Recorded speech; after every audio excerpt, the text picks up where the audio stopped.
अस्सलाम वालेकुम व्यूवर्स, मैं उम्मीद करता हूँ कि आप तमाम दोस्त जो हैं वो खैर वफियत से होंगे। आज का व्लॉग कुछ इस तरह से आया कि हम अपनी पुरानी यादें जो हैं वो ताज़ा करने के लिए निकले हैं और मकई की फसल में से छलियाँ जो हैं वो तोड़ेंगे और उनको तवे के ऊपर पकाने का तरीका आपको दिखाएंगे कि इन दानों को तवे के ऊपर किस तरह से जो है वो भुना जाता है और उनकी जो लज़्ज़त है वो किस तरह से होती है। तो खेतों में आए हैं, मैं आपको मकई के खेत भी दिखाता हूँ ये किस तरह के होते हैं और उनके ऊपर लगी हुई छलियाँ भी दिखाऊँगा। इनको मुख्तलिफ ज़बानों में मुख्तलिफ नाम से पुकारा जाता है। कराची में इसको भुट्टा कहते हैं, हमारे यहाँ इसको खुम कहते हैं जो कश्मीरी ज़बान है, और पंजाबी में इसको छल्ली कहते हैं। क्योंकि पंजाब जो है वो ज़्यादा मेरे सब्सक्राइबर जो हैं वो पंजाब के हैं, तो मैं लफ्ज़ छल्ली जो है इसलिए इस्तेमाल कर रहा हूँ। उर्दू में भी जो है ये लफ्ज़ अच्छा लगता है बोलने में। तो इस तरह से जो है ये मुख्तलिफ ज़बानों में इसको मुख्तलिफ नाम से पुकारा जाता है। तो आज आपको इनके खेत भी दिखाएंगे और छलियाँ तोड़कर भी दिखाएंगे। तो चलें फिर निकलते हैं। तो निकलें। आप ये देख लें कि बिल्कुल मकई जो है वो तैयार है। इसके अंदर ये देखें, ये छलियाँ जो हैं वो लग गई हैं और आज हम भी यहाँ पर जो है ये छलियाँ तोड़ने के लिए आए हैं। इन छलियों को जो है तोड़ेंगे और अपने बचपन की यादें जो हैं वो ताज़ा करेंगे और इनको तवे के ऊपर पकाकर आपको दिखाएंगे कि इनका टेस्ट किस तरह से। ये फसल होती है जिसको मकई कहते हैं और इस तरह से जो है ये जैसे ये है, ये छलियाँ लगती हैं। तो मेरा आज आने का मकसद यहाँ पे यही था कि मैं आपको ये दिखा सकूं कि इन खेतों में से हम ये छलियाँ तोड़ के घर ले जाकर दाने बनाएंगे और फिर आपको दिखाएंगे कि किस तरह से जो है उनका टेस्ट किस तरह से आता है और उनको तवे के ऊपर किस तरह से जो है पकाया जाता है। आप ये रास्ता देखें, हमारे यहाँ जो खेत हैं वो इसी तरह के रास्तों पे होते हैं कि हमारी ज़मीन जो है वो पहाड़ी है, बराबर नहीं है। तो यहाँ पर इसी तरह से रास्तों में जो है वो खेत की तरफ जो जाने वाले रास्ते हैं वो इसी तरह के होते हैं। जैसे अब यहाँ से हम खेत में जा सकते हैं छलियाँ तोड़ने के लिए। ये सारी फसल जो है ये मकई की है और अच्छी फसल हुई है मकई की इस मरतबा ना, क्योंकि टाइम पे बारिशें होती रही हैं।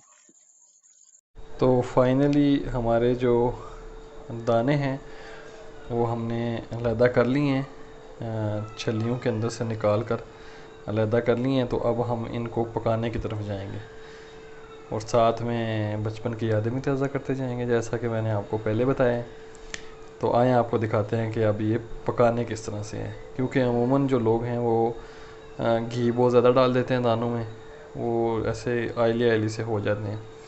तो अब आपको दिखाते हैं कि ये हम किस तरह से बनाते हैं इनको। ये तवा ले लिया, इसके अंदर पे आंच जलाएंगे, थोड़ी सी कम करते हैं, आंच ज़्यादा है। मेरे ख्याल में इसके पर पहले कुछ चीज़ पकाई गई है, लेकिन चलें। ऑयल हम इसके अंदर यूज़ करेंगे बस थोड़ा सा, बस बहुत इनफ है, इतना सा ऑयल डालना है बस। और उसके बाद जब ये थोड़ा सा गर्म हो जाए तो दानों को जो है इसके अंदर हम डालेंगे और फिर आपको साथ साथ बताता जाता हूँ कि क्या करना है। अच्छा, इसके अंदर नमक नहीं डालना, इससे पहले जो है वो इस तरह करते हैं लोग कि इसी जगह पे आकर नमक डाल देते हैं और फिर उसको जो है इसके ऊपर लेके आते हैं, तो वो ज़्यादा टेस्टी नहीं आता क्योंकि नमक सारा जो है वो तवे के साथ लग जाता है। आप इनको पका लें, पकाने के बाद उसके बाद इसके ऊपर नमक जो है उसका छिड़काव करें, उनको मिक्स कर लें आपस में। अच्छा, ये गर्म हो गया था, अब हमने इनको ले लिया इसके अंदर, तवे के ऊपर हमने इसको रख लिया और अब हम इनको हल्का हल्का करके सारे तवे के ऊपर फैलाएंगे, क्योंकि ये दाने अभी बहुत समझ लें मासूम है मासूम से मुराद है कि इनके अंदर दूध है, अभी इस तरह से वो पके हुए नहीं हैं क्योंकि अभी मौसम शुरू हुआ है यहाँ पे आज़ाद कश्मीर में इनका, तो अभी ये बिल्कुल नरम है। तो इस तरह से इन सारे दानों को आप हिला दें ताकि इनकी एक एक साइड जो है वो पकना शुरू हो जाए। अच्छा, अब ये हल्का हल्का एक साइड से पकना शुरू हो गया जैसा कि आप देख रहे होंगे। अब इनकी साइड जो है वो पलटनी है, देखें आप, एक साइड पे बिल्कुल ये पकना शुरू हो गए। अब इनको इनकी साइड को जो है वो पलटना है इस तरह से। क्यों कि जो पकने लग गए हैं वो हीट पकड़ गए हैं, और साथ जब इनको हम ऐसे पलटेंगे तो ये जो कच्चे हैं उनको भी उनके साथ मिक्स होंगे तो उनको भी हीट मिलेगी। इस तरह से अब इनको आप करते जाएं।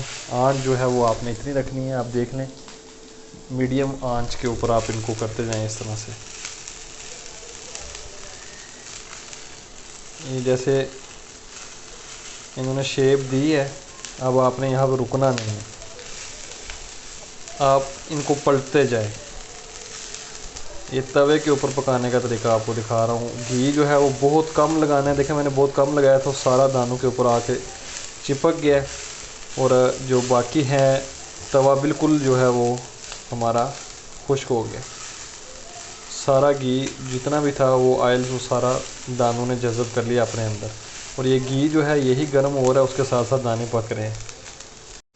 इन दानों की जो खुशबू है आप यकीन माने कि मेरे पड़ोसियों को भी जाती होगी। इस कदर हसीन खुशबू है और बचपन की यादें ताज़ा हो रही हैं इस खुशबू के साथ। और ये ना, अच्छा ये बता दूँ, ये ना ज़्यादा कुछ दाने ऐसे होते हैं जो पटाखे मारना शुरू कर देते हैं, वो तवे से गिरना भी शुरू हो जाते हैं। अगर ये गिर रहे हों तो आपने परेशान नहीं होना, ये सभी के साथ ही होता है।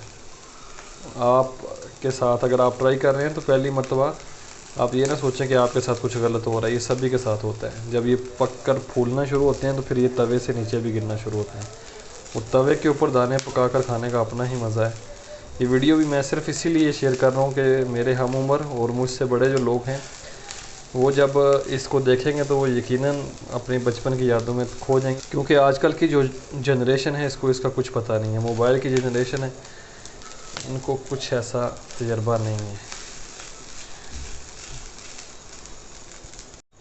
अच्छा, आपने इनको जलाना नहीं है, ठीक है, क्योंकि ये पक गए हैं। ये वो पकी हुई मकई नहीं है, सख्त वाली मकई नहीं है, ये दूध के दानों वाली मकई है जो अभी तैयार हो रही है। समझ लें कि ये दाने जो हैं अभी तैयार हो रहे थे। अगर ये एक वीक और रहते तो ये जो छलियाँ थी इन्होंने बिल्कुल पक जाना था, रेडी हो जाना था, उनके दाने सख्त हो जाने थे। ये बिल्कुल नरम है। इस स्टेज के ऊपर जब आप आए, अब अपना चूल्हा जो है वो बंद कर दें। क्यों कि अब आप जब इनको खाएंगे तो वो टेस्ट आपको जो इसके अंदर जैसे कच्ची गरी का होता है ऐसा टेस्ट आपको आना शुरू होएगा।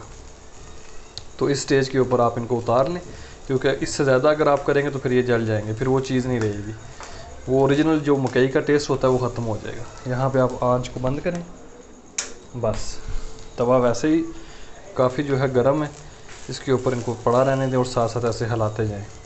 जो थोड़ी बहुत कसर होगी वो इसी के साथ निकल जाएगी। थोड़ा सा नमक का छिड़काव करें और इनको आप जो है ना वो सर्व करें, क्योंकि हमारे आज़ाद कश्मीर में तो ये एक सकाफ़त है, कल्चर के तौर पे इसको गिफ्ट के तौर पे भी भेजा जाता है, और कश्मीरी जो हैं इसको बहुत शौक़ से खाते हैं। ये हमारी अपनी ज़मीन की तैयार करदा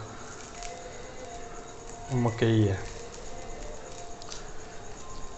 इसको खाने का अपना ही मज़ा है। तो ठीक है, फिर इसी व्लॉग के साथ मुझे इजाज़त दीजिए। यह आज एक बचपन की एक सुनहरी याद थी जो आप लोगों के साथ ताज़ा करनी थी, क्योंकि हमारे बचपन में सर्दियाँ शदीद हुआ करती थी जब ये मकई तैयार हुआ करती थी। तो सर्दियों में हम जो है इसको इसी तरीके से पकाया करते थे और कोयलों के अंदर भी भुना करते थे और फिर रज़ाइयों में बैठ के खाया करते थे। ऐनक वाला जिन ड्रामा भी देखा करते थे और साथ में ये खाया करते थे। अल्लाह हाफिज़, अपना ख्याल रखिएगा। मैं थोड़ा सा करीब करके आपको दिखाता हूँ।